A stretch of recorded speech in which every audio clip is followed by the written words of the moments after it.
Welcome to an all-in-one robot vacuum comparison. I have an expensive model versus a cheaper model. We're talking about $600 difference in the price of them. This model right here is the Roborock S8. It's the MaxV Ultra up against the Narwal Freo X Ultra. So the Freo X Ultra, this is priced at approximately $1,200 at the time of this video. This one's $1,800.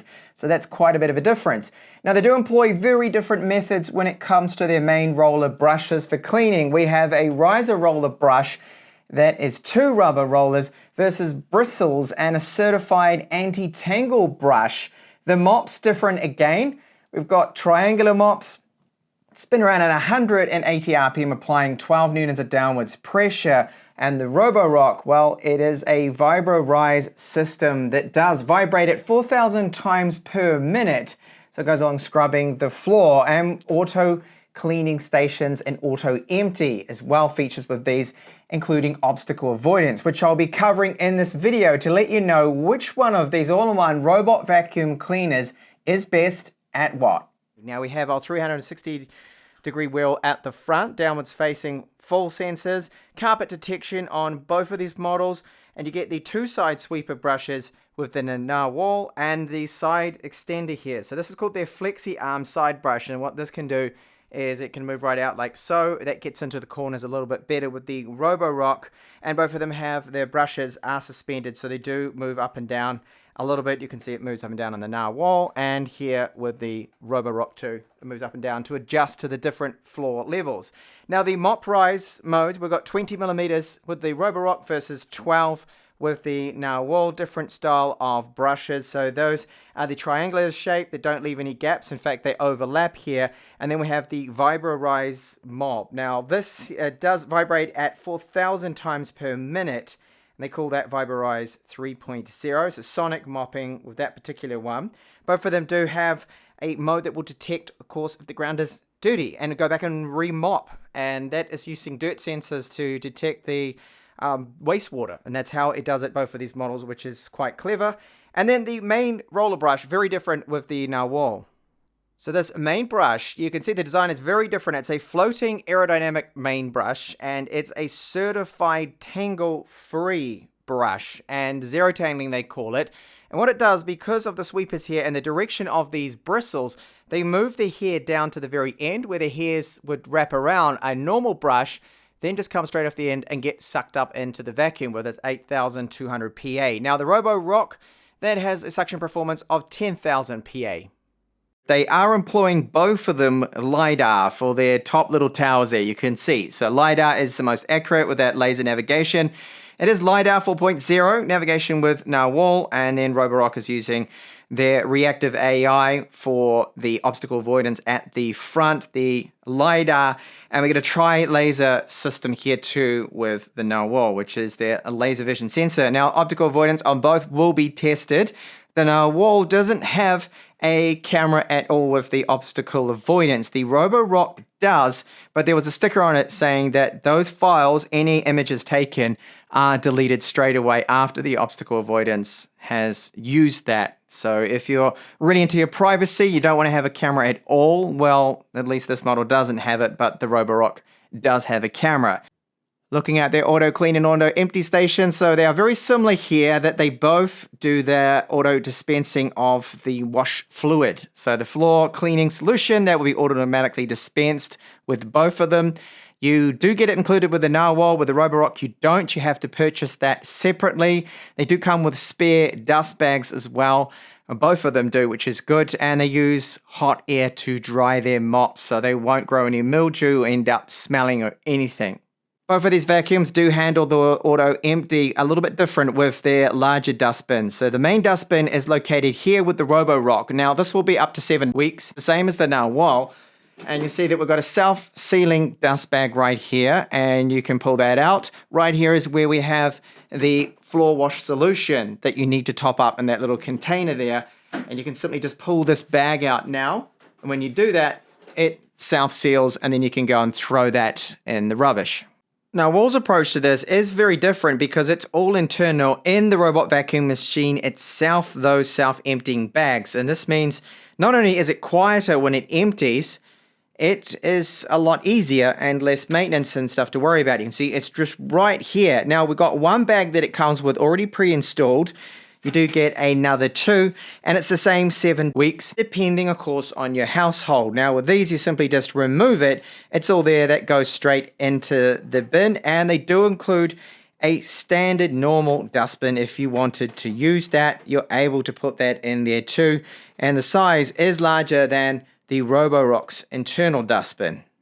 Something that Narwal has extra with its docking station, auto cleaning station, is this, a touchscreen at the top. Now from this, you can issue commands to it. So you can start and stop cleaning, send it home, get it to wash the mops, or start the Freo mode too, from the screen here. So you don't even need to look at the application. That's rather handy. Lifting this up, we've got clearly labeled our clean water and the dirty water tanks. Now lifting out the clean water tank, there is a space just in the front here where you insert that included floor washing solution. So it's just down in there, you slot that into place, and that's automatically dispensed, just like it is with the Roborock.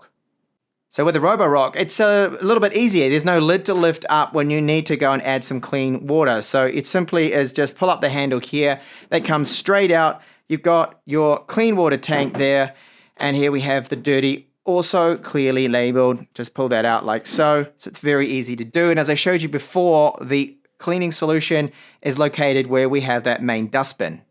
The washboard areas of them are different approach again, because they both have different style of mops. One being the flat style older school mop that vibrates, the other being the spinning mop design. So here in the washboard area, that I like to call it, you will find the drainage bit to empty out and clean, but this doesn't come out. I can't just pull all this part out. So maintenance wise, there's a bit more involved with the Roborock cleaning it. Now it does have the spinning brush here that goes back and forward, and what this does here, it moves up and down. That scrubs that bottom brush, scrubs it out, washes it, and rinses it. However, it sometimes, and I speak from experience here, it gets caught up with bits of hair that sometimes get attached to the mop, and eventually you need to clean all of this part out too as well, which is a little bit of a hassle. We have the addition here of the little cleaning pad for that little side mop too as well. So I think the self-washing area isn't quite as good as the Narwal. It's a little bit more involved, how you have to really clean this out a lot more, and maintenance is, it's just, there's a bit more to do with the Roborock. On the other hand, with the Narwal, I think the cheaper machine has the best approach to it. It's very easy to clean this area. There's no moving brush that's going to get hair stuck in it. You've got your washboard area, and this, I'll just show you, easily comes out. So very easy to clean this, which you have to do about every 2 weeks or so on this unit. That's the whole washboard area. That also does come out, and you can easily rinse that out and rinse out this area. So it definitely gets the win here, the Narwal, when it comes to maintenance. It's quite maintenance free, or at least a lot less frequent with the Narwal compared to our Roborock. Now, when the auto empty function is triggered with the Roborock right now, it's going to suck out all the internal tank contents into the main dustbin through this portal right here, which tends to work all fine. It doesn't normally get stuck with debris, and it all goes into the dustbin right here. But because it is external, it does make a lot more noise, as you'll hear shortly from my comparison of the auto empty mode versus the Narwal's mode of having it all collected in the bag already. Just quickly, that's a size comparison of the internal dustbin, well, and the only dustbin that you get with the Narwal. You can see there's a big difference here in size. If you have a large house, you'll have to go back and auto-empty the Roborock more than the Narwal will have to.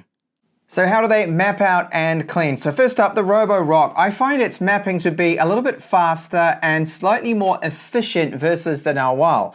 Now the Narwal maps out with LiDAR. This is their LiDAR 4.0 system, and we have LiDAR 2 and then the front camera with the Roborock. And they both do a good job, but the edge did go to the Roborock, I felt. Now when cleaning just around the house, both of them get under and around furniture, no problems with that. Under beds, not an issue with both of these robots here, robot vacuums. And cleaning the house on hard floors, I noticed that they were very similar. I didn't really see any difference. So I need to get on really to my tests here.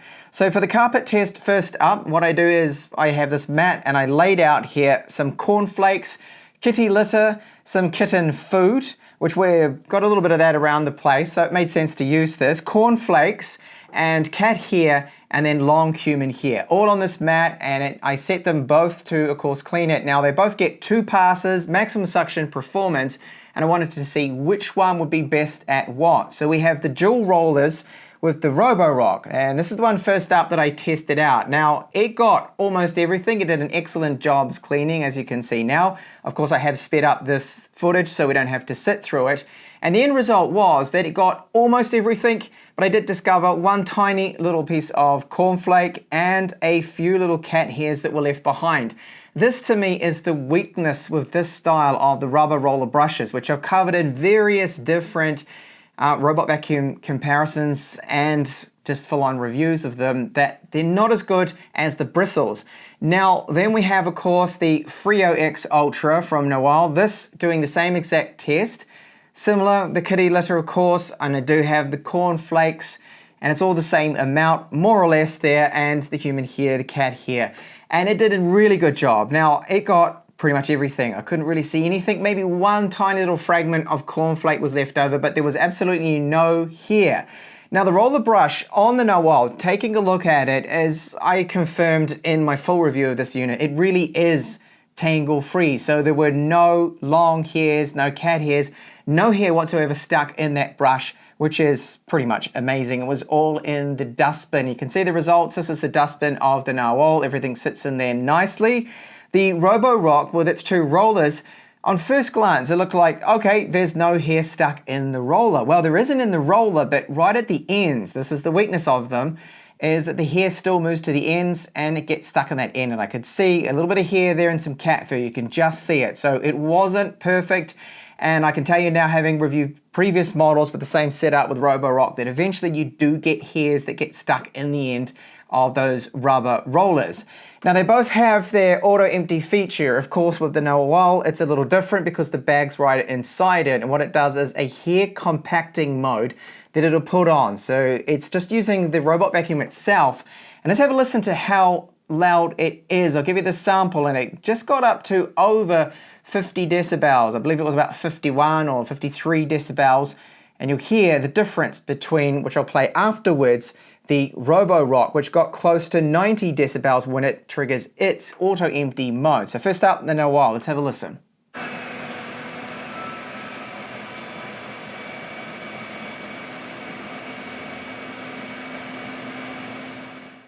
Emptying dustbin.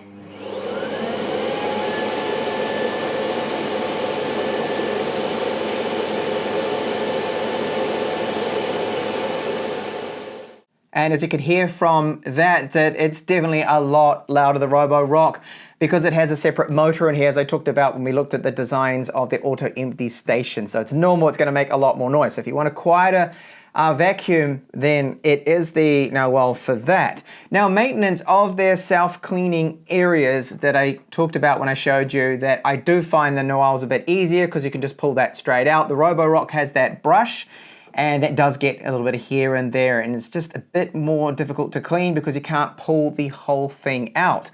But that brings me on to the mopping performance though, of how well do they mop and how well do they clean those mops. So the first one is the Narwal that I set to clean the floor, and you can see that this is a coffee stain test that I always do. So it's a teaspoon of coffee mixed with dirt. I let it sit on these 2 tiles. There are a couple of black dots on the tile. They are chips, so that's nothing that these robot vacuums can mop off, of course. And you see that the Narwal's doing a very good job, so I give them 2 passes, both of them, of course, to make it fair. And it did a good job, the Narwal. It got pretty much everything. And you can see when I put down a cloth and wiped it against the floor, there's no sign of any coffee at all. And when you look at those 2 triangular mops that spin at 180 RPM, apply 12 newtons of downwards pressure with the Narwal, that and they are very dirty with that coffee. You can see it all on there. So this is the before, and now I sent it back to clean itself in the station, and let's have a look at what difference does it make when it needs to clean those mops. You can see the end result is I can still see some traces of the coffee, but overall very good. It got rid of most of it. It's just a slight little bit that you can notice there. Then the mopping with our Roborock. So this uses a different system because it's pressing down and it can go along scrubbing the floor then at 1,000 vibrations per minute. So it's a different method that it uses, and it worked very well. You can see on the first pass, it left a little gap, but because I gave it a second pass, it went over that and pretty much removed everything. And of course, this footage is sped up, so that's why it looks so quick, but it's not that quick in person. And then when I pressed a white paper towel against it, had a look to see if there was any coffee and dirt residue left on these white tiles. There wasn't, so it did a very good job. But the edge mopping, I find on this model is a little bit better than we have the edge swing style with the Narwal. I noticed at the Roborock, because it does have that extra little edge mop that spins at 185 RPM, it presses up against the wall, gets really close to chairs, tables, and everything. I think it was just a little bit better at getting around the edges. That's what I did notice. And the other is when those mops were really dirty, you can see, this is what the mop looks like after the coffee and dirt clean test, that the Roborock has, yes, some minor traces of it left, just like the Narwal, but it's harder to see because it's a grey mop. Sent it back to clean the mop, and the end result is that the mop is looking very clean. So both of them clean really good, but I would say that the edge cleaning, excuse the pun, goes to the Roborock. And then obstacle avoidance, it's something that I like to test out with all of these robot vacuum cleaners that claim that they do have obstacle avoidance. So we have their active 3D reactive AI with the Roborock, and in its test here, saw the shoe, which is a large object, went around my shoe there, but it didn't do very well with the kitten toy that I had laid out. And I pushed that around a bit, and then it just, it wasn't good at all. The obstacle avoidance I felt for the Roborock was quite disappointing. I really did expect more, because this has the front RGB camera that you can even log into with if you wanted to do so. And then the Narwal's obstacle avoidance wasn't flawless. It did touch the obstacles, as you can see, but it didn't end up sucking up the sock. It didn't end up eating or trying to eat that little kitten toy, the little chicken thing there. No. It pushed things around. Yes, it did touch them, but it didn't end up blocking itself up, unlike the Roborock. So that gives the Narwal a surprising, for me, win there for the obstacle avoidance. Even though it doesn't have an RGB camera at the front, it's using the tri-laser setup. So it wasn't quite as clear-cut as I thought it might have been, this comparison. I thought the more expensive model would surely have the edge, because it seemed to have a little bit more tech in it with the obstacle avoidance. The side sweeping extend brush as well does help get into the corners. The little edge mop on it as well, it means it presses up right against the corners of where your tiles are, the side tile, around tables, chairs, and furniture and whatnot. So that gave it a slight advantage there. I found that the Roborock mapping was a little bit fast, a little bit more accurate. Both of the applications for these models are very good. They're fully featured. You can save various different levels. You can set up no-go zones, all of that, and you can even label different areas, rooms, kitchen, whatnot, furniture. They all have those kind of features. So I won't go into detail with that, otherwise the video will get a little bit too long. And then the Narwal here, the Freo X Ultra, for me, did have the best carpet vacuuming performance, and especially if you've got a lot of animals with long hair. And I've got 3 ladies in the house with long hair too, and I find that this machine's fantastic because of that certified zero tangling brush that it has, that no hair gets stuck in it. Hair will eventually get stuck in the rollers of our Roborock. So the Roborock has more maintenance when it comes to the rollers. It has more maintenance when it comes to cleaning out the mop area. And then we have our self-empty bin that you need to, of course, remove from it. And it's pretty similar to what we have with this model. It's 7 weeks, and you can just simply pull it out of the Narwal, which makes it basic. So maintenance-wise, the Narwal is better. It is a $600 cheaper machine, and I'm leaning towards this because you can save some money there it is easier to clean, and all that I've covered, mopping performance is still very good with this particular model here. You do have the touch screen on the top, which is another advantage of it. So that is the comparison there. If it was me, I would save some money and I would go for this, the Narwal Freo X Ultra. Thanks a lot for watching this comparison.